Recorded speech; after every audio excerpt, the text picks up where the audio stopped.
Boa tarde, dando prosseguimento às palestras do segundo Meeting HTM. Agora, o título, Tricologia, a fototerapia de baixa potência na alopecia androgenética. Nossa próxima palestrante é fisioterapeuta, especialista em fisioterapia dermatofuncional, mestre e doutoranda em doenças tropicais, coordenadora da pós-graduação Lato Sensu em Fisioterapia Dermatofuncional da Faculdade Conhecimento e Ciência, idealizadora da fisiotricoterapia e responsável técnica pelo setor de fisiotricoterapia da Clínica Constant Santé, em Belém, Pará, onde atua exclusivamente em tricologia. Seja muito bem-vinda, doutora Caroline. Obrigada, boa tarde. Gostaria de agradecer de forma especial o convite da HTM, da professora Márcia, para estar aqui hoje falando com vocês um pouco sobre a nossa atuação, nossa experiência com a tricologia, mais especificamente com a fototerapia de baixa potência no tratamento da alopecia androgenética. Bom, vocês sabem muito bem que a tricologia é um mundo, Seria impossível resumir a tricologia inteira em uma hora, então por isso a gente escolheu um tema bem específico para a gente poder aprofundar um pouquinho mais aprofundar um pouco mais o nosso conhecimento em fototerapia e aprofundar um pouco o nosso conhecimento na alopecia androgenética, certo? E esse tema é um tema que me deixa muito feliz, porque além de eu ser apaixonada por fototerapia, a gente costuma achar que fototerapia de baixa potência é apenas uma luzinha. Como o paciente não sente nada, parece que é só uma luzinha ali que muda de cor e que não tem uma interação real com os nossos tecidos, que gere uma resposta dentro das nossas células, e a gente vai ver que não é bem assim, que essa interação tecidual ela existe e ela é comprovada, e que a gente tem um recurso na nossa mão, não só para atuar na tricologia, mas para atuar em toda a área da estética, um recurso muito rico, muito valioso, muito seguro. Hoje a gente atua muito com... a gente está começando a se habituar a trabalhar com o risco das tecnologias mais invasivas, mais modernas, mas a gente tem um recurso super seguro, muito interessante para trabalhar. Eu sou realmente apaixonada por fototerapia.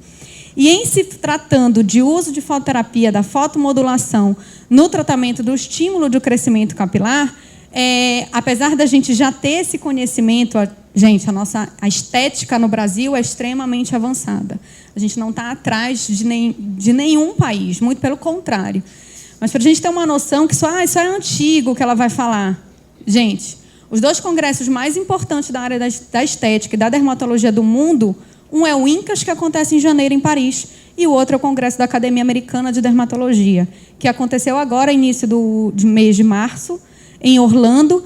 E esse cara aqui, Dr. Rox Anderson, é um dos caras mais respeitados no mundo em fototerapia, em tratamento com laser. Eu brinco assim que o cara é tão conhecido que você joga o nome dele no Google, o Google completa. Ele tem página no Wikipédia contando a história dele, dizendo quem ele é. Não é para qualquer um. E ele palestrou sobre o quê no Congresso da Academia Americana? Na fotobiomodulação com crescimento capilar.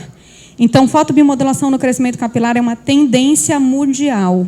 Não estamos falando de coisa antiga. É uma tendência mundial no tratamento do crescimento capilar das alopecias, de uma maneira geral. Porém, como colocou muito bem aqui a professora Mariana Negrão, a gente precisa, independente do recurso, antes a gente precisa conhecer as patologias. O que ela falava aqui, a essência era raciocínio clínico. E a gente, para poder escolher o recurso, a gente precisa conhecer as patologias para poder desenvolver um raciocínio clínico e entender que o recurso X pode ser aplicado na patologia Y. Então, no Brasil, talvez no português, melhor dizendo, a gente tem o hábito de chamar tudo de queda de cabelo. Nem todas as situações em que o nosso paciente perde cabelo, o cabelo dele está caindo. Então, nem tudo é queda de cabelo. A gente vai falar aqui de alopecia androgenética, que eu costumo dizer que não é queda de cabelo. O cabelo não cai. A gente vai já entender como isso acontece. Então, se a gente puder dividir as alopecias de uma maneira geral, a gente tem alopecias cicatriciais e alopecias não cicatriciais. Isso vai fazer uma diferença muito grande na escolha do recurso e na resposta que a gente espera do nosso tratamento com esse paciente. As alopecias do tipo cicatriciais, elas têm uma inflamação mais alta, mais próxima ao infundíbulo, à saída do folículo piloso, e essa inflamação ela costuma atingir o bulge, que é uma região que armazena as células tronco do folículo piloso. E por isso, o nome mesmo diz aqui na imagem, acaba promovendo uma alopecia permanente. E aí não adianta você fazer fototerapia, porque o doutor Roxy Anderson falou no Congresso da Academia Americana, não adianta você fazer microagulhamento, não adianta você fazer vacoterapia, não adianta você fazer nada, porque o folículo já foi perdido. Pode ser feito no antes, para evitar a perda do folículo. Mas se o folículo foi perdido, infelizmente, já não há recursos nossos que possa reverter, fazer um novo folículo nascer ali naquele local. Pelo menos não por enquanto, né? Na data de hoje, ainda não há. Pode ser que amanhã algo surpreendente saia na ciência. Por enquanto, não há. Mas existem as alopecias não cicatriciais, que também promovem um processo inflamatório, mas é um processo inflamatório um pouquinho mais profundo, um processo inflamatório um pouco mais discreto e que vai atingir o bulbo e que, de maneira geral, não acaba por não comprometer o bulge. E, por isso, o folículo piloso ele permanece ativo, pelo menos durante um bom tempo. Pode ser que, após anos de progressão de doença, esse folículo também, esse bulge, seja comprometido e esse folículo se perca também. Porém, são patologias reversíveis. E é nessas que a gente vai atuar e esperar a resposta com os nossos recursos. E hoje falando aqui da fototerapia. Então, aqui, duas imagens de exemplos de alopecias do tipo cicatriciais, onde a gente vê esse tecido liso, o folículo piloso foi perdido. Nessa região aqui, infelizmente, não há como esperar que o folículo retorne, certo? E aí não adianta ficar dando murro em ponta de faca e fazendo enganoterapia, né? Estimulando uma coisa que não pode ser mais estimulada. Por isso a gente precisa conhecer a fisiopatologia das doenças que acometem e que promovem perda de cabelo. Por outro lado, com um exemplo aqui das não cicatriciais. Então, eu posso ter o indivíduo que o cabelo desaparece, que é o nosso famoso calvo, mas eu posso ter aquela mulher que o cabelo cai, e aí sim é queda de cabelo. São patologias distintas, de causas distintas, que vão fazer com que a gente espere respostas distintas no nosso paciente, a progressão, um tratamento a longo prazo, outro é tratamento a curto prazo, então são situações completamente diferentes. Hoje nós vamos falar aqui um pouco desse cara aqui, desse caso aqui. Quando eu falo esse cara é por causa da foto, mas a mulher também é bastante acometida pela alopecia androgenética. E como a gente vê aqui nessa imagem, esse cabelo ele vai diminuindo de tamanho, ele vai miniaturizando, ele vai desaparecendo. Todo mundo conhece alguém calvo, e é só perguntar para o indivíduo calvo se ele viu o cabelo dele cair, se o cabelo ficava no travesseiro, se o cabelo ficava na escova. Não, isso não aconteceu com ele ou com ela.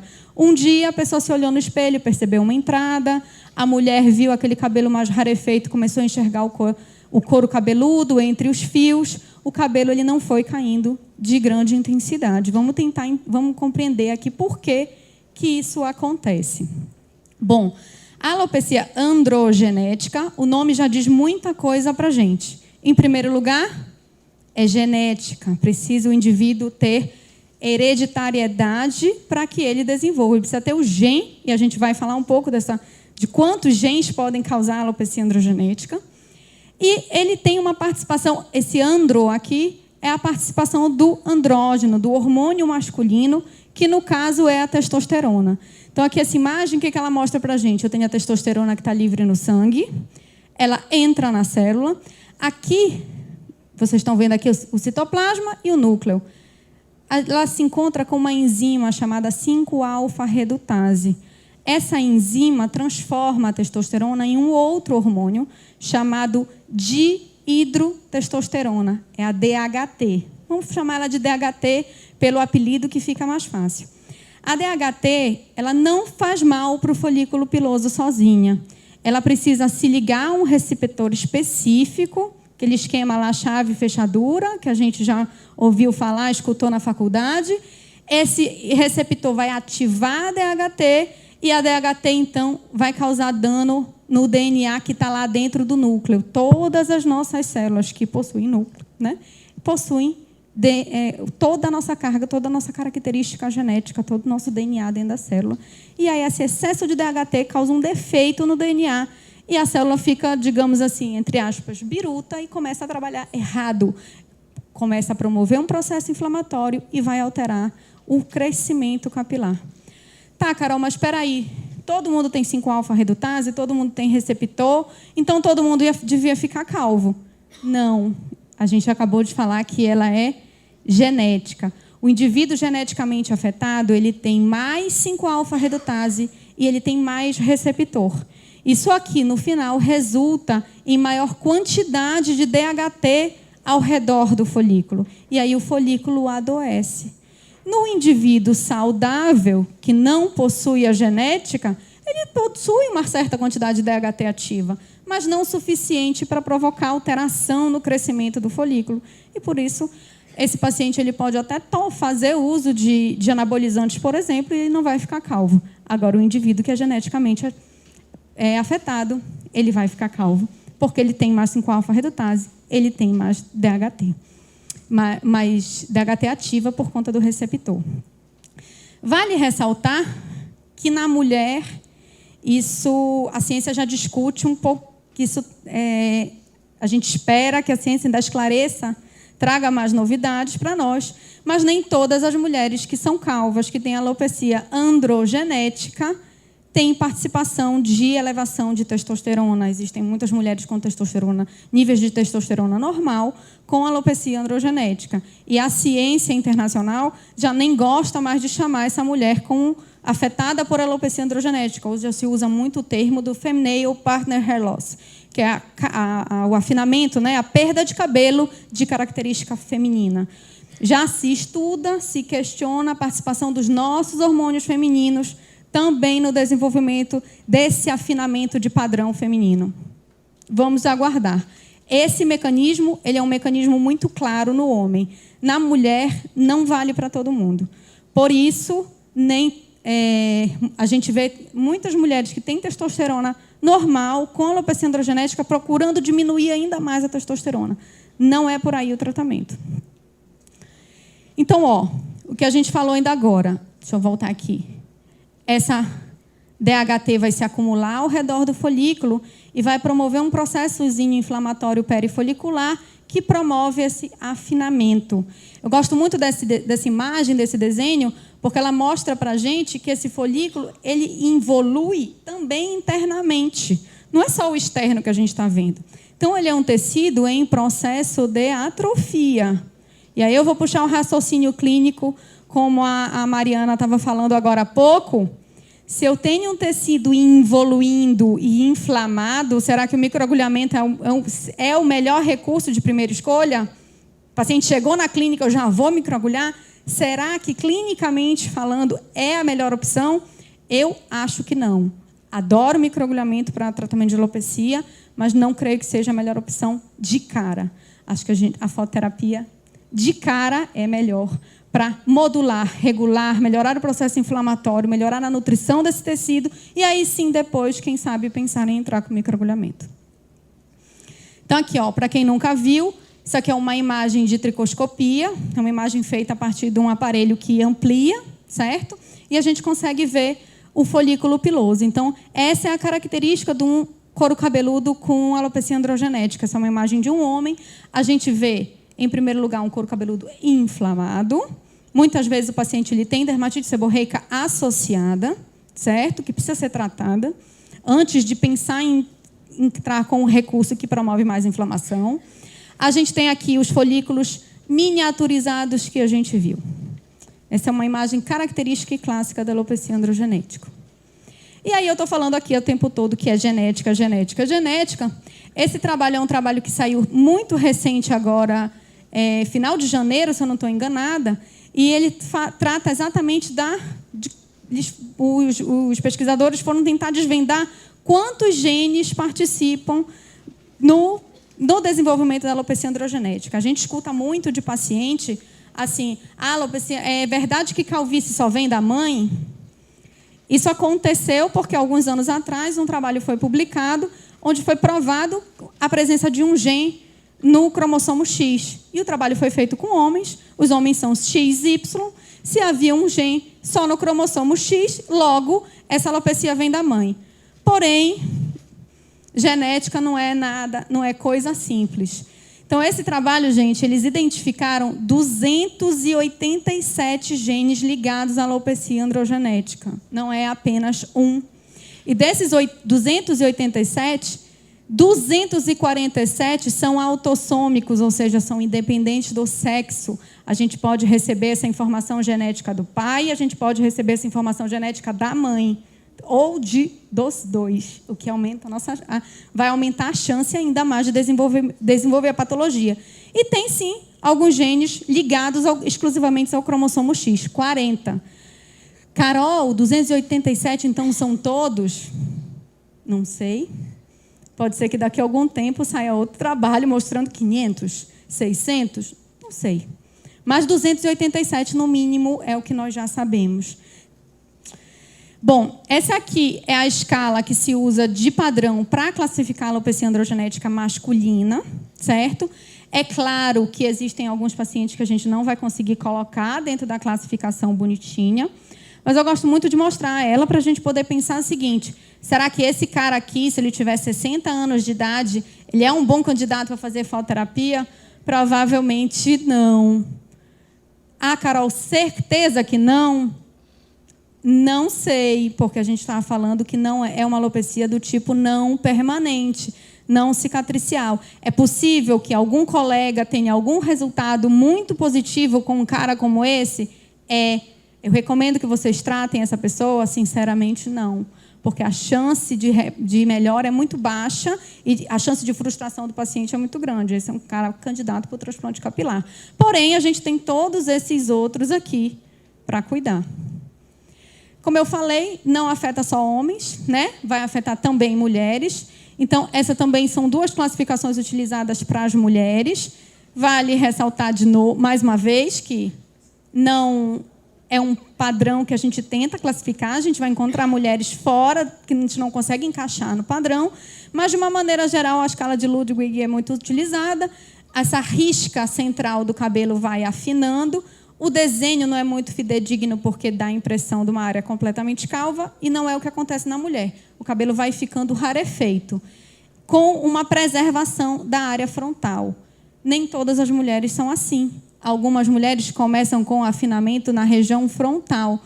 E é daí, esse outro pesquisador sugeriu essa outra classificação, que é a classificação de Olsen. Alguns professores costumam falar de árvore de Natal, alopecia androgenética em formato de árvore de Natal. Carol, existem só essas duas? Não. Existem vários trabalhos propondo vários tipos de classificações de alopecia androgenética feminina, porque a alopecia androgenética na mulher, realmente ela se comporta de uma forma diferente.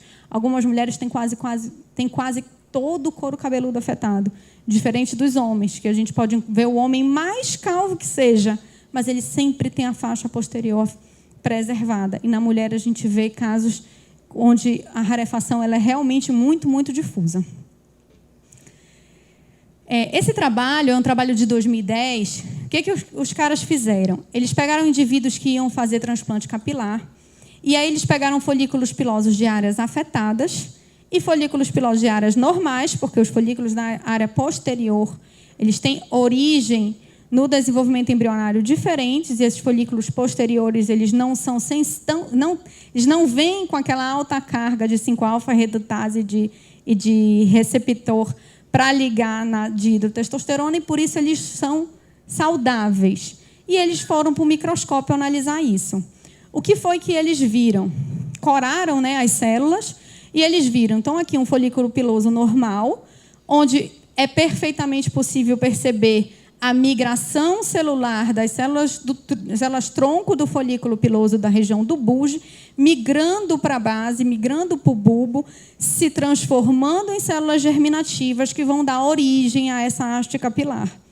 No folículo piloso doente, o que eles observaram? Observaram exatamente ao contrário, preservação do bulge, o que combina com o que a gente viu quando a gente falou de alopecia não cicatricial, porém parecia haver um defeito nessa conversão, nessa migração dessas células, das células tronco, para se transformar em células germinativas. Essa é a imagem que eles colocam no artigo. Claro que eles fizeram isso com um número maior de indivíduos, mas a conclusão deles é exatamente essa. Parece haver um defeito da conversão das células tronco em células germinativas do folículos pilosos. E a gente vai ver que é possível que seja mais ou menos por aqui o caminho que a nossa fototerapia atua no folículo piloso. Mas aí, lá no início da aula, eu falei para vocês que o Dr. Rox Anderson falou em fotomodulação para o crescimento capilar, né? Que é, afinal, fotobiomodulação. Bom, para falar de fotobiomodulação, a gente tem que começar contando essa história aqui. Esse cara, o Dr. Endre Mestre, ele foi o primeiro pesquisador a publicar um trabalho científico com o uso de fotobiomodulação, que ele usou esse termo, inclusive, fotobioestimulação. O que foi que esses caras fizeram? Eles começaram a desconfiar que o laser podia causar câncer. Então, ele pegou um grupo de ratinhos, um grupo controle e um grupo teste, né? Raspou uma certa área de pelos e irradiou com laser de baixa potência de comprimento de onda vermelho. Está aqui o comprimento de onda que ele usou. Hoje em dia, a gente não tem mais esses comprimentos de onda disponíveis no mercado, porque o aparelho que ele usou era um negócio gigante. Hoje, a gente trabalha com aparelhos mais modernos, com laser de diodo, que nos trazem um comprimento de onda mais redondo, de número, certo? Numericamente falando.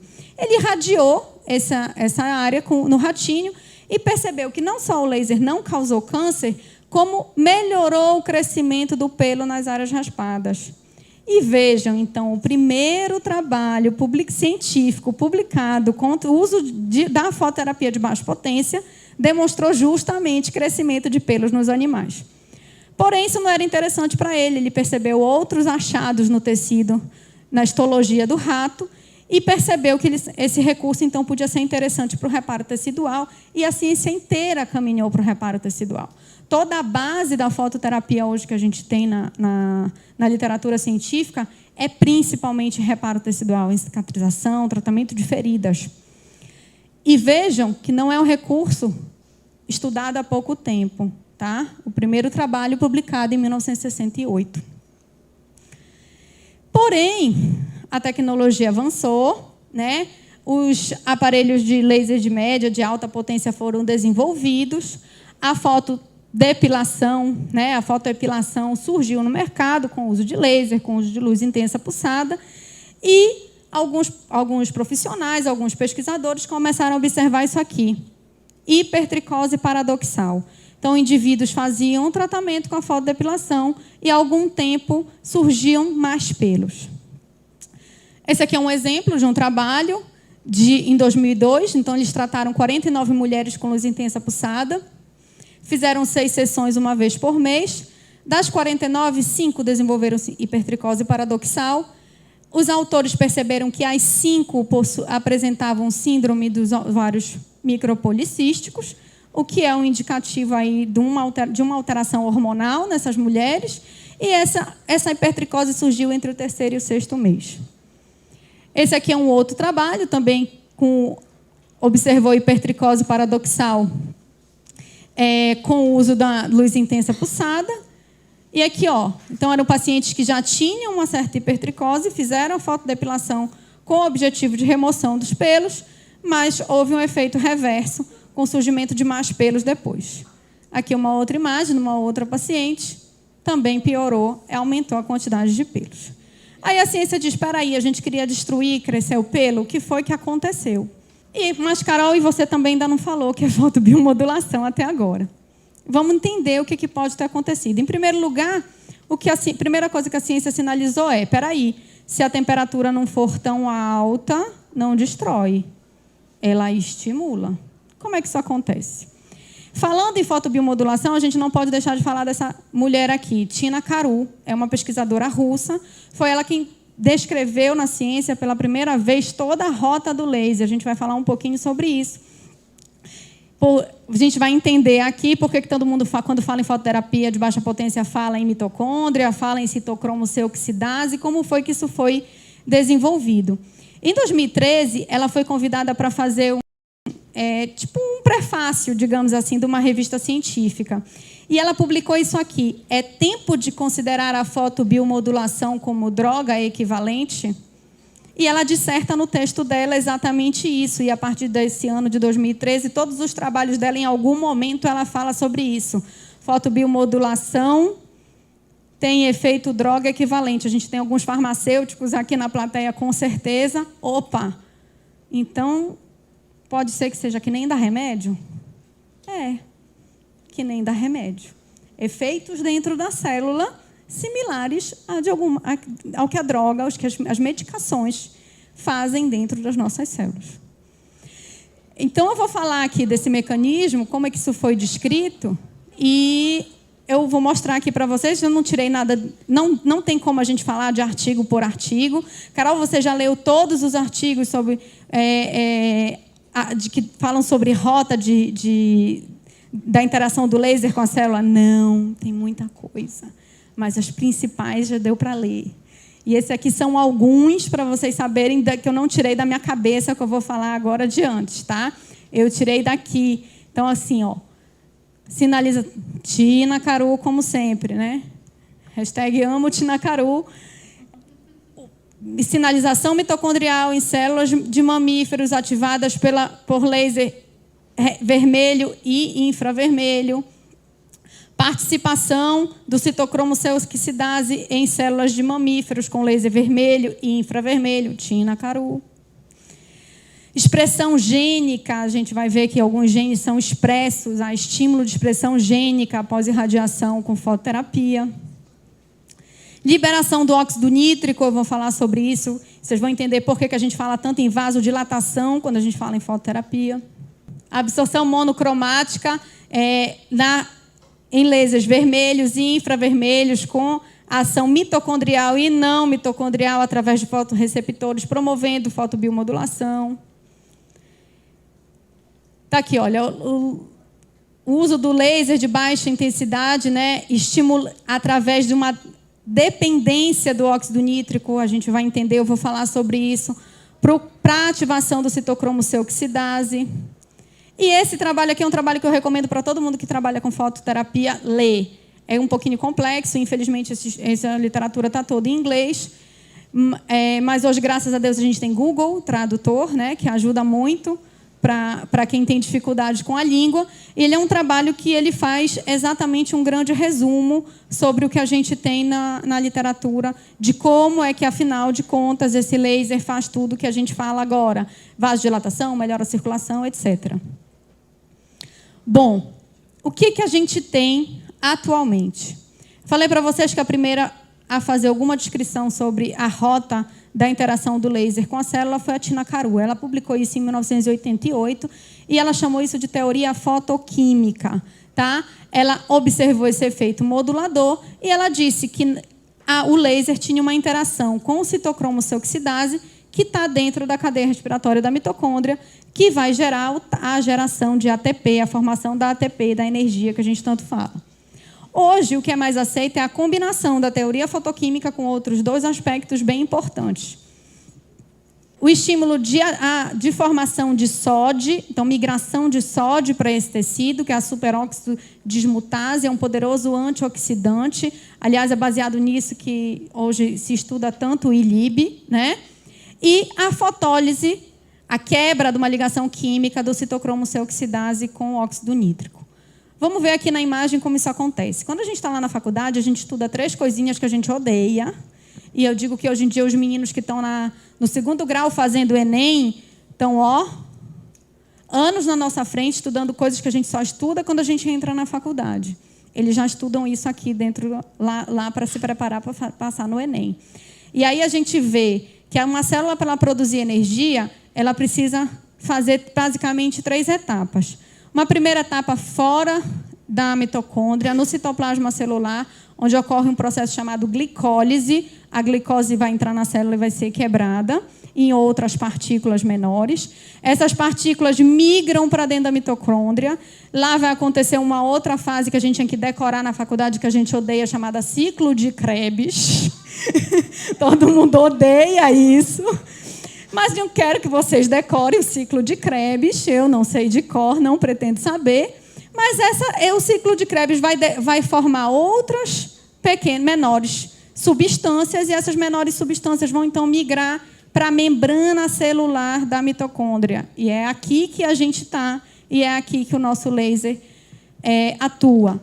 Então, gente, essas substâncias precisam passar por algumas etapas dentro da membrana para, então, produzir a famosa ATP, que a gente tanto fala. Vamos fazer de conta que a gente tem aqui 1, 2, 3, 4, 5 portas. E essas portas estão todas fechadas. Cada uma dessas portas tem um porteiro. É só aquele porteiro que tem a chave para abrir a porta. Então, a substância passa por uma porta, passa pela segunda porta, passa pela terceira porta. Na hora de chegar na quarta porta, o porteiro é o citocromo C-oxidase. A porta só abre se o citocromo C-oxidase abrir. Porém, já foi demonstrado que em algumas células, especialmente em células doentes, o citocromo C-oxidase está ocupado, ele está ligado, ele está lá namorando com óxido nítrico. E ele não abre a porta. E na hora que ele não abre a porta, a célula não conclui a cadeia respiratória e não produz ATP. E uma célula com menos ATP começa a trabalhar em déficit, começa a adoecer. E aí a gente vai lembrar dos nossos folículos pilosos doentes lá pela alopecia androgenética, inflamados pela DHT. Eles estão assim, com seu funcionamento alterado e a célula produzindo menos energia. A Tina descobriu que o citocromo C-oxidase é um cromóforo da fototerapia de baixa potência. Ele atrai essa luz. E quando essa luz interage com o citocromo C-oxidase, ela quebra a ligação do óxido nítrico com o citocromo C-oxidase. Diz: ei, citocromo, abre a porta. E aí ele deixa o óxido nítrico de lado e ele vem abrir a porta. E quando ele abre a porta, a célula consegue finalmente concluir o processo dela e produzir energia. Pergunta de Enem: qual é a conclusão da cadeia respiratória na mitocôndria? ATP, água e ROS, que é um radical livre que a gente vai já falar sobre ele, certo?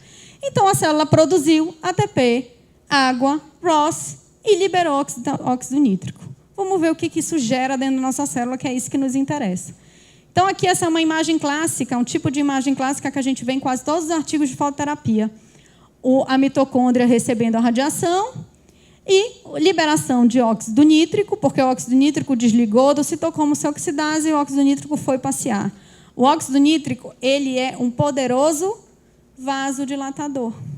E é por isso que a gente diz que fototerapia faz vasodilatação. Certo? Mas não foi só óxido nítrico que liberou. Liberou também ATP e ROS. Essas duas moléculas, duas substâncias, vão migrar para dentro do núcleo celular. E lá elas vão estimular a transcrição de alguns genes. Alguns genes já foram descritos em outros tecidos. Em cabelo, a gente ainda precisa de mais sustentação para dizer que esses genes também acontecem no tecido. A gente não pode dizer que porque acontece na célula da pele, vai acontecer igualzinho no folículo. Porque acontece no sarcômero, vai acontecer igualzinho no folículo. Mas o que tem sido demonstrado é que, sim, de fato, esses genes vão ser transcritos, melhor dizendo, lá também. Carol, mas ROS, você falou que é radical livre. Não gera estresse oxidativo, não vai causar dano celular? Aí a presença da sódio, certo? A gente falou que ela é um poderoso antioxidante e vai tratar de neutralizar o excesso de ROS presente na célula. Senão, de fato, a gente poderia ter estresse oxidativo. E vale ressaltar também que isso varia com a dose. Bom, eu falei que ocorre a transcrição de alguns genes. Que genes são esses que já foram descritos na literatura? A gente tem... E aqui eu vou voltar um pouquinho para falar uma coisa. Eu falei lá atrás em fotobiomodulação e não fotobioestimulação ou inibição. Porque quando a gente fala em modulação, a gente tem que pensar em regulação. O tecido vai ficar regulado. E quando a gente vê esses genes aqui, por exemplo, a gente vai ver que nem tudo é estímulo. Pode ser positivo, porém nem sempre é estímulo. Esse primeiro gene aqui, ele inibe a apoptose celular. Então, ele é um gene de inibição, ele não é um gene de estímulo. Esses outros 3, de fato, são estímulos. Então, estímulo de proliferação celular, estímulo de migração celular e estímulo de adesão celular. São genes que já foram descritos na literatura, que são estimulados a partir do uso da fototerapia de baixa potência. Eu costumo demarcar esses 3 aqui, pensando em cabelo. Inibição de apoptose celular. Quem já for lembrar lá das fases de crescimento capilar, o cabelo, quando ele entra na fase de queda, ele precisa entrar em fase catágena, que essa fase catágena ela é convertida a partir de apoptose. Proliferação celular, a gente está falando de um tecido, quando a gente fala do couro cabeludo inteiro, a gente está falando do tecido de maior produção mitótica no nosso tecido, então proliferação celular intensa. Migração celular, vamos buscar lá a imagem que a gente viu do estudo do Garza ainda agora? A gente não comentou que parece que tem um erro de migração celular aqui? Pode ser que seja esse o caminho. Carol, você está afirmando? Não. A gente precisa de literatura científica sólida para fazer uma afirmação como essa. Porém, é possível que o caminho seja por aí. Precisamos estudar e pesquisar para provar com mais consistência aquilo que a gente já vê na prática clínica. O que a gente vê na prática clínica é ótimo, mas a gente precisa provar com a ciência. Tá, Carol, tudo bem, mas todo o tempo você está falando que para cabelo ainda precisa mais. O que tem para cabelo? Vamos ver. Esse trabalho aqui é um trabalho que foi apresentado num congresso internacional de dermatologia e, lamentavelmente, esses autores aparentemente não publicaram, ficou apenas nos anais do congresso. Porém, é um trabalho bastante citado em muitos artigos de fototerapia para crescimento de cabelo. Eles fizeram cultura de células de papila dérmica, colocaram lá na cultura e irradiaram com laser. Por isso que a gente tem que pensar que não é o que aconteceu lá, acontece no nosso tecido, porque meteu o LED lá direto em cima da célula. No nosso tecido não é assim. A energia precisa caminhar uma rota até chegar na papila. Mas no trabalho deles, eles fizeram lá a cultura e irradiaram com LED. O que eles observaram? Modulação da expressão da 5-alfa-redutase. Espera aí, eu falei mais cedo que a 5-alfa-redutase está em excesso no indivíduo doente, lembra? A alteração da expressão de genes que levam estímulo de fator de crescimento endotelial vascular, melhora da circulação, formação de novos vasos, isso melhora a nutrição do tecido, modulação de processos inflamatórios, que a gente já fala para caramba. Eu falei que tinha um processo inflamatório perifolicular ao redor do folículo. Espera aí, então eu estou tratando também a inflamação e melhora de respostas imunológicas. Esse trabalho é um trabalho mais novo, de 2015, que ele é bem interessante também em cultura de células em animais, mas eles mostraram algumas coisas que a gente observa na prática clínica, que a gente diz, é por aqui. Ele é bem interessante. O que foi que eles fizeram? Eles pegaram, inicialmente, 4 grupos de animais. Fizeram um grupo controle, um grupo eles irradiaram com luz azul, um grupo com luz verde e um grupo com luz vermelha. Essa primeira parte do trabalho, eles observaram que tanto a luz azul, como a luz verde, como a luz vermelha, estimularam o crescimento capilar. Porém, a vermelha pareceu ser melhor. E aqui eles, inclusive, fazem um gráfico mostrando isso, né? O controle azul, verde e vermelho, mostrando que até o dia 14, o vermelho estava na frente de todo mundo. Porém, quando chegou no dia 21, a verde meio que parece que empatou com a luz vermelha. Daí a gente entender que quando a gente fala da interação da fototerapia de baixa potência com citocromo C oxidase, a base científica toda, gente, é para luz vermelha e infravermelha. Mas se a gente muda o comprimento de onda, o que a gente muda é a profundidade com relação ao tecido. A energia continua sendo enviada. Mas a parte mais interessante do trabalho é essa. Eles fizeram cultura de papila dérmica, de bulbo e de queratinócito. E aí eles mediram, fizeram diferentes densidades de energia, de 0 a 4 joules por centímetro quadrado, mediram o número de células antes e depois com 2 joules por centímetro quadrado e verificaram o que eles chamam de ciclo celular também irradiando com 2 joules por centímetro quadrado. Resumindo, de forma bem objetiva, porque o trabalho é bem complexo, com a cultura de queratinócitos, eles fizeram o seguinte, então, fizeram irradiações de 4 dias, variando de 1 a 4 joules. Eles tinham um grupo controle, que não recebeu 0 joule, não recebeu radiação. Eles tinham um grupo que recebeu 4 dias de 1 joule, 4 dias de 2 joules e 4 dias de 4 joules. E aqui eles já concluem que, conforme eu aumentei a energia, o estímulo, o número de células dentro da cultura aumentou. Ah, Carol, então quanto mais energia eu colocar é melhor. Calma. Nem tudo, às vezes, menos é mais. E aí, nesse outro teste, eles não mudaram a energia, usaram só 2 joules por centímetro quadrado e fizeram 5 dias de radiação. E avaliaram no primeiro dia, no terceiro dia e no quinto dia. Um grupo que recebeu 0 joule, que é o branquinho, e um grupo que recebeu 2 joules, que é aqui o cinza. Né? O que foi que eles chegaram à conclusão? Que, com o passar dos dias, havia um efeito progressivo de proliferação celular. Significa que, se eu continuo tratando, eu continuo estimulando, né, a divisão celular. Na papila dérmica, aconteceu bem parecido, com a diferença que ela se comportou um pouco diferente com relação à dose. Aqui, quando aumentou um pouco mais a dose, já não foi tão bom quanto as doses menores. E o efeito progressivo aconteceu da mesma maneira. Conforme aumentou o tempo, com a mesma dose, aumentou também a concentração de células dentro da cultura. E, por fim, porque eles eram muito curiosos, né? Eles pegaram queratinócitos que tinham sido irradiados com 2 joules por centímetro quadrado e acrescentaram nessa cultura papila-dérmicas não irradiadas. E eles perceberam que, mesmo assim, essas células continuaram proliferando. Eles foram mais audaciosos. Eles pegaram essa cultura que já tinha queratinócitos irradiados com papilas não irradiadas e acrescentaram mais papilas irradiadas. Houve maior proliferação ainda. E aí é o que eles concluem, que houve, então, um estímulo direto e indireto da fototerapia de baixa potência.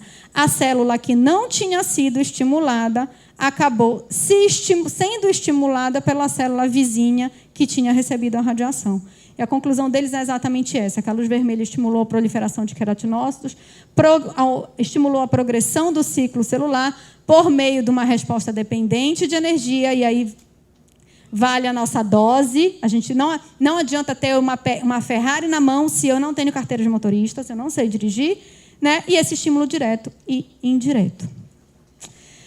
Bom, na verdade, recente saíram 2 ou 3 trabalhos de revisão de literatura sobre o que tem de estudo clínico com o ser humano com o uso da fototerapia de baixa potência, tá? São muitos trabalhos, não dá tempo de falar de um a um, então eu trouxe um trabalho de revisão para a gente dar meio que uma pincelada no que tem atualmente. São 21 trabalhos que foram incluídos nesse trabalho, nessa revisão de literatura, sendo 2 in vitro e em vivo, 7 em animais e 12 trabalhos clínicos em seres humanos. A tabela eu sei que ficou ruim, infelizmente, porque eu tentei fazer devagar. Aqui minha parceira Janete, tentei aumentar isso de todo jeito, mas essa aqui é a tabela dos trabalhos em animais. Tá? Somente um não apresentou eficácia no seu resultado. E a gente vai já discutir essa questão de dose. Quando a gente lê um trabalho, a gente não pode dizer está publicado, então é verdade. Às vezes, Que bom que publicou, porque todo resultado de pesquisa é resultado. Até para a gente ver onde o outro errou e dizer aqui, esse é o caminho errado. A gente não vai mais por esse caminho, vamos tentar outro caminho, né? E os trabalhos clínicos, gente, eles são basicamente feitos com esse tipo de dispositivo, tá? Nos Estados Unidos, a partir de 2010, a FDA liberou alguns aparelhos de uso domiciliar para o tratamento de crescimento capilar. A FDA ela se comporta um pouquinho diferente da nossa Anvisa. A Anvisa libera um produto para venda. Fim. A FDA libera um produto para venda para aquela finalidade. Se quiser receber liberação para outra finalidade, vai precisar de outra liberação. E aí chamou muita atenção no mercado, porque ela liberou esses dispositivos para o estímulo, para o tratamento de queda de cabelo. Certo? São dispositivos de uso em casa. A gente vai já discutir essa questão de aplicação. Como eles são de home care, esses aparelhos não informam para a gente a potência dessas lâmpadas.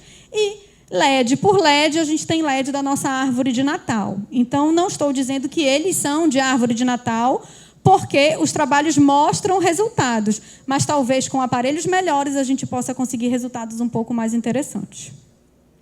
Então, esses trabalhos com esses dispositivos, desses 12 trabalhos, a gente tem aqui 2 trabalhos, tem 3 aqui, trabalhos com resultados negativos.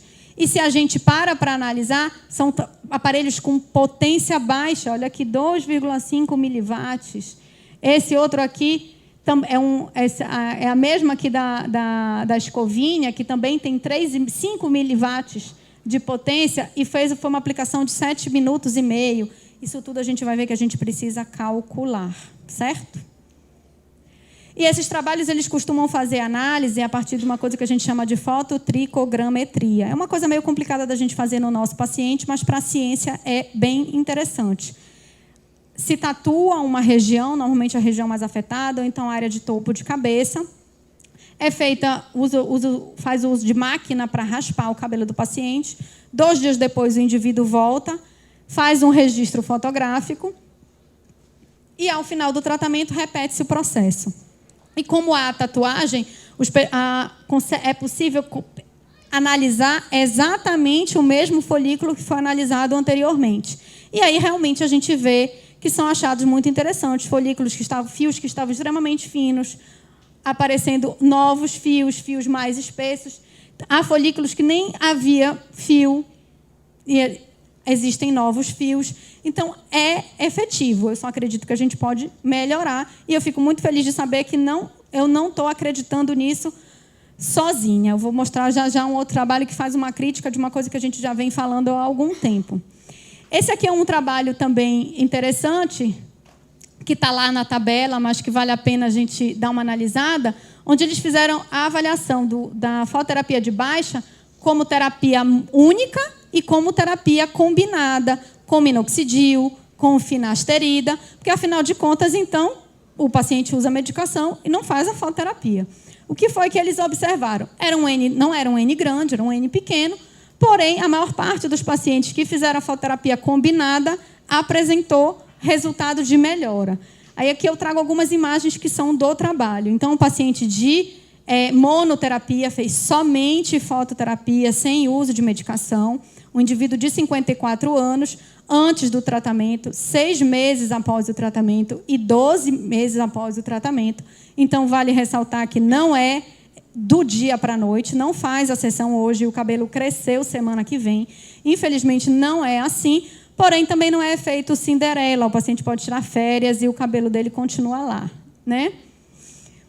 Aqui uma outra imagem já da combinação da fototerapia com o minoxidil a 5%, que é uma medicação muito prescrita pelos médicos.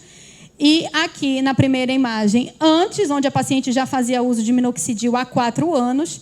E aqui a combinação do minoxidil com a fototerapia após 3 meses apenas de fototerapia. Muito bom, né? E esse último exemplo do estudo, o uso do concomitante do minoxidil e da finasterida a 1 miligrama, um indivíduo de 34 anos, aqui o antes, aqui 9 meses antes, quando ele já fazia uso de finasterida e uso tópico do minoxidil a 5%, e, por fim, a combinação. Ele voltou a ficar cabeludo igual quando ele era adolescente? Não. Infelizmente, não. É uma doença progressiva. Cura não há. O que a gente tem é uma opção de recurso para o indivíduo que quer manter os fios dele saudáveis o maior tempo possível. Por enquanto, a gente ainda não tem cura. E esse é um trabalho, para a gente entrar na parte que todo mundo quer saber, né? Parâmetro e tudo mais. É um trabalho que eu comentei ainda agora, é um trabalho publicado muito recente, por um grupo que publica bastante coisa sobre fototerapia e tratamento de crescimento capilar. Eles publicaram agora isso em fevereiro de 2017 e eu fiquei bastante contente, porque o título do trabalho é, então, uma visão crítica da evidência científica do uso da laser terapia no tratamento da perda capilar. Uma visão crítica, não é só porque está publicado a gente bate palma. E eles fazem análises muito parecidas e críticas muito parecidas com o que a gente já vinha fazendo há algum tempo. Será que chapeuzinho é a melhor opção? Será que numa mulher que tem bastante cabelo, o chapeuzinho irradia bem? Que dose que está sendo utilizada? Quanto de energia que está sendo entregue? Então, essas críticas que a gente pode melhorar com o conhecimento que a gente tem de fototerapia. E aí, a partir desse trabalho, eu acredito que a ciência vai começar a trazer novidades ainda melhores para a gente sobre o assunto. E aí, gente, resultados negativos na ciência tem um bocado com o uso de fototerapia, mas os resultados negativos eles podem estar atrelados a parâmetros inadequados. E é o que a gente precisa tentar acertar. Carol, se eu seguir tudo isso, eu vou sempre acertar? Não, porque a área da saúde não é matemática. Se fosse matemática, a gente estava fazendo cálculo. Infelizmente, cada indivíduo é único, mas a gente usa a ciência justamente para a gente tentar ser mais assertivo possível e diminuir a nossa chance de erro o máximo possível. O que a gente precisa saber? A gente precisa escolher o equipamento, com que equipamento eu vou trabalhar, a gente precisa escolher os parâmetros, a gente precisa preparar a área, porque quando a gente fala em fototerapia, a gente precisa preparar a área para receber radiação, e a gente pode utilizar e deve utilizar as associações cosméticas ao nosso favor. Com relação à escolha do equipamento, a gente recebe muita pergunta mesmo. Carol, e agora? Eu trabalho com laser ou eu trabalho com LED? Durante muito tempo, a ciência acreditou, sim, que a fotobiomodulação só acontecia com o laser. Porém, vários estudos já foram realizados comparando os efeitos do laser e do LED. E os efeitos de fotobiomodulação são similares. Eles não são estatisticamente significativos. E, para a ciência, quando a gente diz que não é estatisticamente significativo, é quase que dizer, sabe, o político, quando faz a campanha política, e diz que o fulano tem 50%, fulano de tal tem 48%, mas com a margem de erro de 2 para mais e 2 para menos, ou seja, eles estão tecnicamente empatados. É isso que a ciência quer dizer quando a gente diz que não é significante estatisticamente. Eles estão tecnicamente empatados. Se eles estão tecnicamente empatados, eles têm efeitos similares, certo? E, por isso, houve, então, o advento da tecnologia com o uso do LED também. A gente pode escolher trabalhar com laser, a gente pode escolher trabalhar com LED. Isso é o profissional que vai escolher a máquina que ele quer trabalhar. O que a gente não pode escolher é trabalhar desse jeito, né? Isso a gente não pode escolher de maneira nenhuma. Se é uma imagem da internet, uma imagem de propaganda de um equipamento internacional, onde está esse couro cabeludo está recebendo alguma radiação, gente? Nenhuma. Está iluminando os fios. Essa paciente vai sair feliz desse tratamento? Não, ela vai sair chateada. E quando o meu colega erra, eu acho graça? Não. Quando o meu colega erra, eu lamento, porque queimar a terapia. Se eu sou paciente e faço 30 sessões desse tratamento e não fico boa, quando eu encontrar com a minha amiga na festa e a minha amiga disser, eu estou fazendo um tratamento de laser porque o meu cabelo está caindo, eu vou dizer, menina, não faz isso não, fiz 30 sessões, gastei meu dinheiro, não funciona. Então, quando o meu colega erra, ele queima a terapia. O paciente, o cliente, ele não pensa que o profissional errou. Certo? É por isso que é importante a gente estar aqui, porque vamos acertar todo mundo, porque tem paciente para todo mundo. Certo? Então, quando a gente for aplicar o laser, a gente precisa fazer a aplicação pontual. Quando a gente for usar o LED, a gente vai aplicar o mais próximo possível, sempre. E, em se tratando de tratamento de queda de cabelo, esse tipo de manopla só vai ser interessante para o paciente muito calvo, com cabelo muito curto. E aí é nessa hora que o autor lá daquele estudo da visão crítica, ele fala, será que o boné funciona? Certo? E aqui, olha, uma imagem. A gente está trabalhando com luz, então isso aqui precisa ser o mais perto possível, se possível, encostando essa manopla, porque luz reflete e a gente quer absorção. O outro parâmetro que a gente precisa levar em consideração é o comprimento de onda, que vai estar relacionado com a profundidade que essa luz vai atingir no nosso tecido. Quando a gente fala em folículo piloso, a luz vermelha está muito bem, porque a gente está falando de uma estrutura, que é um anexo da pele, que é uma invaginação da epiderme para dentro da derme, e se eu tenho uma luz que atinge até o tecido adiposo, então eu estou atingindo o meu foco. Se eu estivesse querendo trabalhar com osso, não era a luz, não era o comprimento de onda interessante, certo?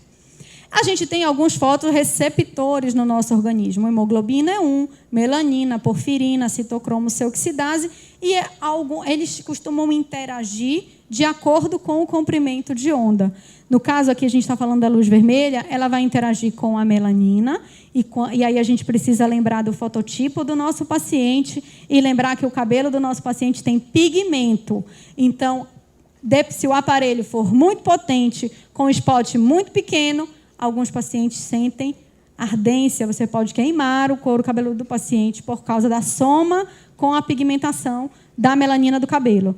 Agora eu faço uma pergunta para vocês. Se o paciente tem cabelo branco, funciona? Eu posso fazer fototerapia? Alguns dizem que sim, outros dizem que não. Sim. Que bom que gerou polêmica. Sim, porque o cromóforo principal da fototerapia de baixa potência não é a melanina. A melanina também interage, mas o cromóforo principal é o citocromo C oxidase. É por isso que a gente faz em outros tecidos. A gente faz na pele, né? A gente vai irradiar o músculo. Concordam comigo? Porque tem mitocôndria e tem citocromo C oxidase na cadeia respiratória. Então, pode fazer tratamento no paciente com cabelo branco, vai funcionar. É até melhor que não vai esquentar, porque ele não tem a melanina do cabelo. E aí, a gente entra no outro parâmetro que a gente precisa pensar, é dose, certo? E a gente viu lá no trabalho, quanto mais é melhor. Eu vou aumentar a dose e vai responder cada vez melhor. Não é bem assim. Em fototerapia, existe uma coisa chamada janela terapêutica. Então, existe uma margem de energia em que os nossos tecidos, as nossas células respondem positivamente a esse estímulo. Se a gente continuar aumentando, eu posso chegar num ponto que eu tenho inibição. E daí surgiu essa lei de Arnold Chu, esse pesquisador publicou isso, mostrando que existe essa janela terapêutica e eu posso aumentar a dose até atingir um platô de efeito. Conforme eu vou aumentando, eu vou perdendo eficácia e eu posso chegar até ter inibição. E aí é por isso que a gente precisa saber com que dose a gente está trabalhando para o nosso aparelho que tem uma potência específica, para que é só assim que a gente vai poder entender por que a Maria tem um bom resultado e a Joana, que fez o mesmo curso, está fazendo o mesmo tempo de aplicação e não está conseguindo ter o resultado. O que é que está acontecendo? É a máquina? Não necessariamente a máquina. Pode ser que seja o piloto da máquina que não está calculando e fazendo a dose certa. Em LED, principalmente, a gente tem mania de dizer a dose do LED é por tempo. O aparelho ele programa por tempo, mas cada aparelho vai ter o seu tempo, porque cada lâmpada, cada comprimento de onda vai ter uma potência e aí vai variar o tempo. Então, o profissional que está utilizando a máquina, ele precisa calcular se para ele fazer 2 joules ele precisa programar 10 minutos ou se ele precisa programar 20.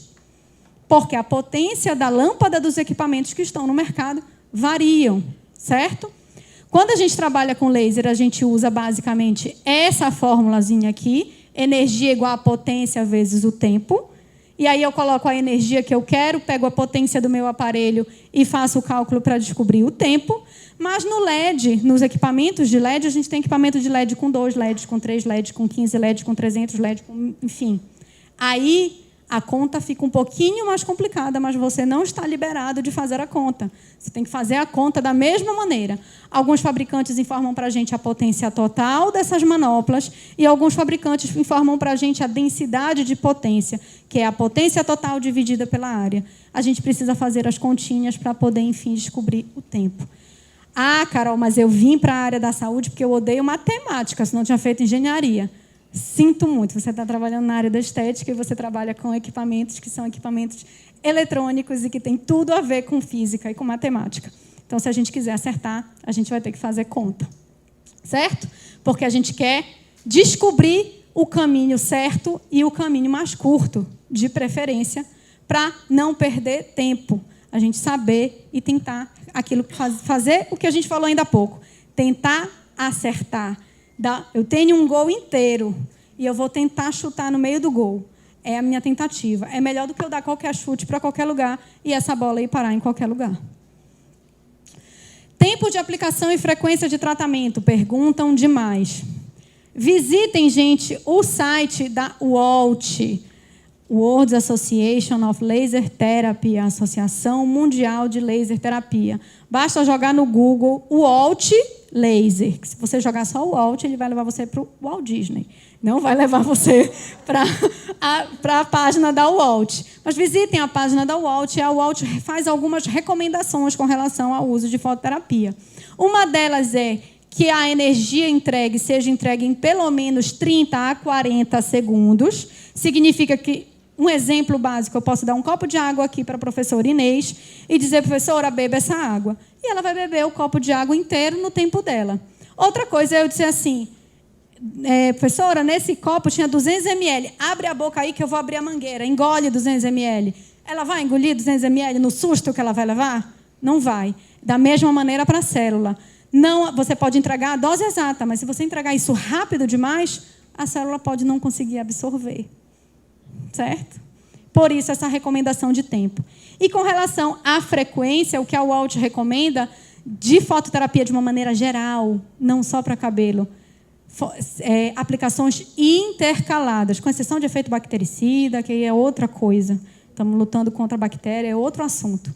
Mas quando a gente pensa em fotobiomodulação, sessões intercaladas, porque a gente viu lá que as aplicações subsequentes existe somatória de dose dentro da célula. E eu tenho que tomar cuidado, porque se eu somar demais, eu posso ter efeito inibitório. Por causa disso, a recomendação de sessões pelo menos intercaladas. Não façam sessões seguidas. Ah, Carol, mas os trabalhos ali fazem sessões seguidas, lá com capacete, com a escovinha, fazem, mas a potência do aparelho deles é bem pequenininha. Certo? Preparo do couro cabeludo. Gente, toda vez que a gente fala aula 1 de fototerapia na faculdade, o professor diz assim, você precisa limpar a área. Não é assim? Passe álcool, precisa limpar a área. Por que não vai fazer no couro cabeludo? O couro cabeludo de muita gente é muito sujo. Está cheio de descamação, com excesso de oleosidade. Às vezes é um paciente que já vai chegar com a gente no consultório com 2, 3 dias que não lava a cabeça. Eu preciso limpar esse couro cabeludo. Acho que eu tenho uma foto aqui. Imagina fazer fototerapia, né? Será que tem boa absorção? Não tem. Raciocínio clínico, é isso que a gente precisa ter. Então, eu preciso limpar essa área para receber luz. Eu quero que a luz penetre.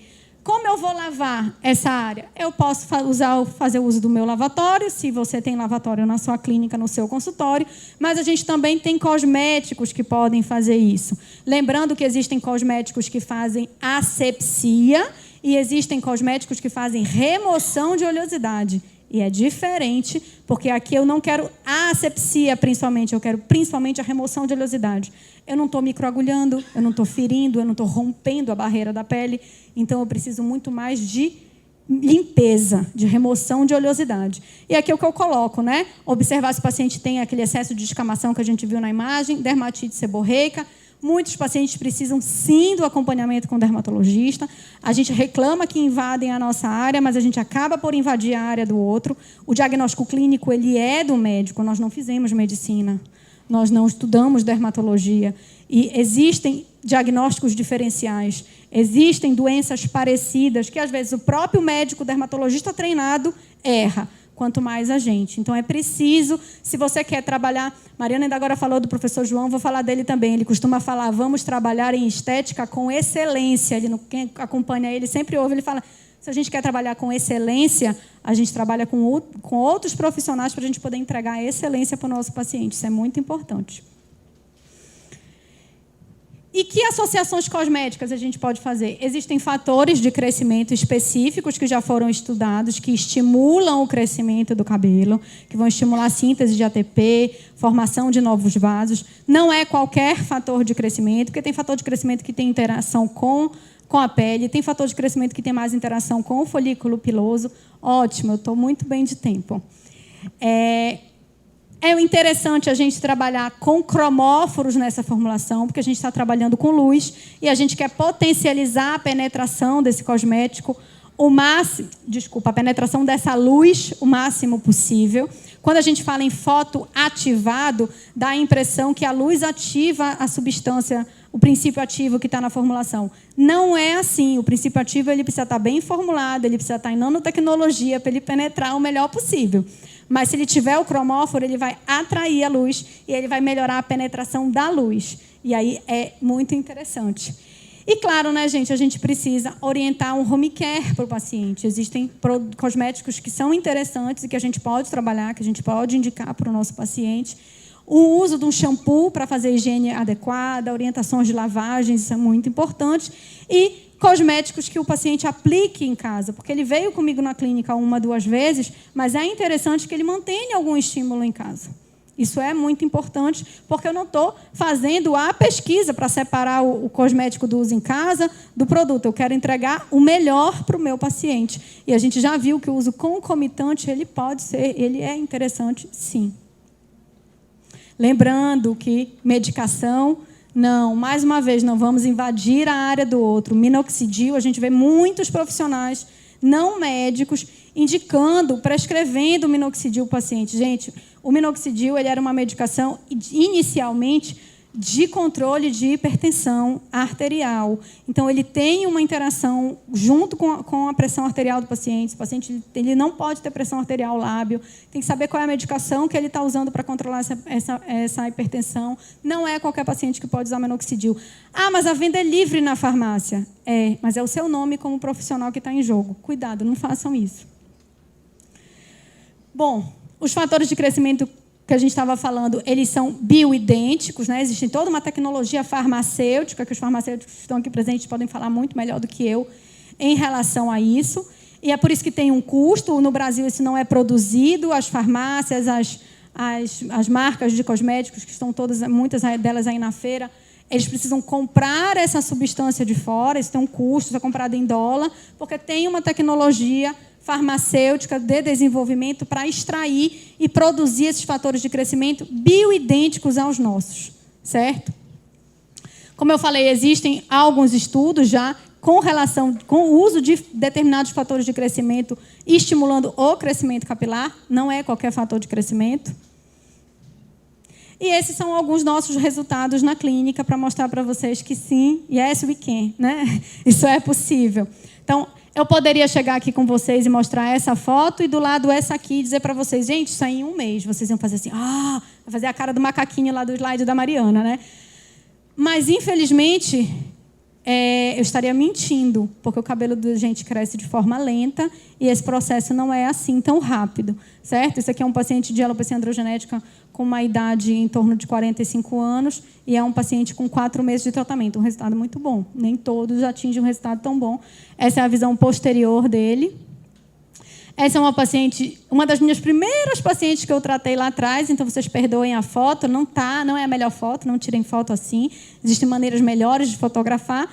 Porém, é uma paciente que com 3 meses apenas a gente conseguia perceber o engrossamento do cabelo dela bem interessante. Eu já evoluí nas fotos das mulheres.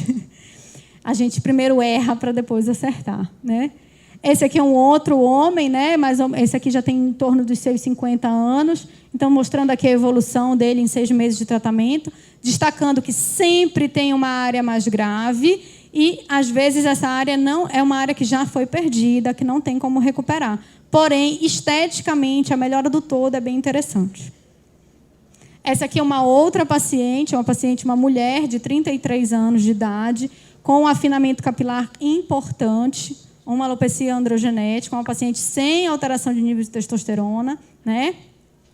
E o cabelo vai engrossando paulatinamente. A gente começa a ver essa risca, o partido do cabelo mais evidente, mais grosso. Isso aconteceu do dia para a noite? Não. Essa foto aqui de baixo são 11 meses de tratamento. A gente pode montar esquemas de manutenção, porque também terapia eterna ninguém aguenta, né? Para que esse paciente fique mantendo, afinal é genético, é progressivo e, infelizmente, não é possível dar a cura para ele.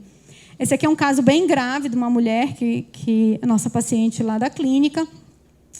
A primeira foto realmente não está muito boa, mas a gente consegue ver bem o comprometimento. Um fio muito poroso, muito fino e uma área muito comprometida.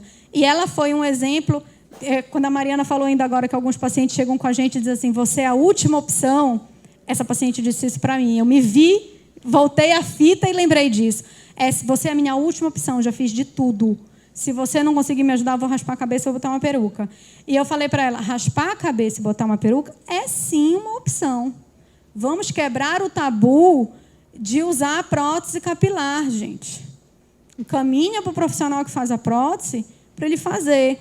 Eu brinco que no Brasil a gente pinta o cabelo, a gente faz plástica de nariz, põe silicone no peito, silicone na bunda, faz plástica de abdômen, faz tudo. Põe mega ré, mas peruca é tabu. Por quê?